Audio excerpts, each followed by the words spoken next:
नमस्ते दोस्तों, कहानियां दिल के में बहुत स्वागत है। आज की कहानी का नाम है बरगद की जंजीरें। जेल की दीवारें सर्दियों में बर्फ जैसी और गर्मियों में अंगारों जैसी होती थी, लेकिन रघुनाथ वर्मा ने मौसमों की गिनती करना कब से छोड़ दिया था। अब वो वक्त को चिट्ठियों में गिनते थे, जो उन्होंने लिखी और जो कभी आई ही नहीं। जेल के बाहर दुनिया उन्हें भूल चुकी थी, अंदर वो फिर से शिक्षक बन चुके थे, उन लड़कों के लिए जिनकी आंखों में गुस्सा और अतीत में टूटन थी। शब्दों की धार तलवार से तेज होती है, वो कहते, अगर आवाज कांपे भी फिर भी बोलो। पैरामपुर गांव में मीना हर सुबह पति की गैर मौजूदगी को ओढ़कर उठती। लोग उसे देखते थे, कुछ दया से, कुछ संदेह से। हत्यारे की बीवी, कानों में फुसफुसाहट भर जाती। फिर भी हर दिन वह साड़ी कसकर बांधती, बच्चों को खाना खिलाती और ठाकुर की हवेली में झाड़ू पोछा करने चली जाती। अनन्या, उसकी बड़ी बेटी, पिता की आंखों में और माँ का हौसला लेकर पैदा हुई थी। मिट्टी के घर में केरोसिन के दिए के नीचे पड़ती थी।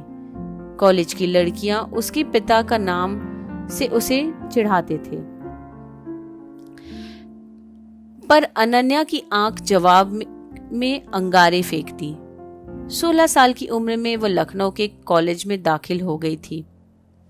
मैं उन्हें वापस लेकर आऊंगी, उसने मां से कहा। मीना बस मुस्कुरा दी, थकी हुई आंखों से। कबीर को अदालतों और कानून पर भरोसा नहीं था। उसे भरोसा था नारों पर, गुस्सों पर और पत्थरों पे। 17 साल की उम्र में वह आंदोलनों में शामिल हो गया। एक बार पुलिस की जीप में आग भी लगा दी। उस रात मीना ने उसे थप्पड़ मारा। कबीर हफ्तों तक नहीं बोला, पर हर सुबह उसके तकिए के नीचे कुछ सिक्के छोड़ जाता। सबसे छोटा आरव अपने पिता को बस कहानियों में ही जानता था। वे कहानियां जो मीना नींद में सोए बच्चे के कानों में धीरे धीरे फुसफुसाकर सुनाती। आरव ने उन्हें लिखना शुरू कर दिया, पहले टूटी फूटी पंक्तियों में, फिर कविता में। वो लिखता था बरगद के पेड़ पर, जेल की सलाखों पर, उन माओं पर जो आंसू नहीं बहाती, और उन बापों को जो कभी नहीं लौटते। साल बीतते गए। एक मॉनसूनी शाम चिट्ठी आई। अनन्या की थी। हमें गवाही मिल गई है, लिखा था। जमींदार का चचेरा भाई मान गया कि उन्होंने पापा को फंसाया है।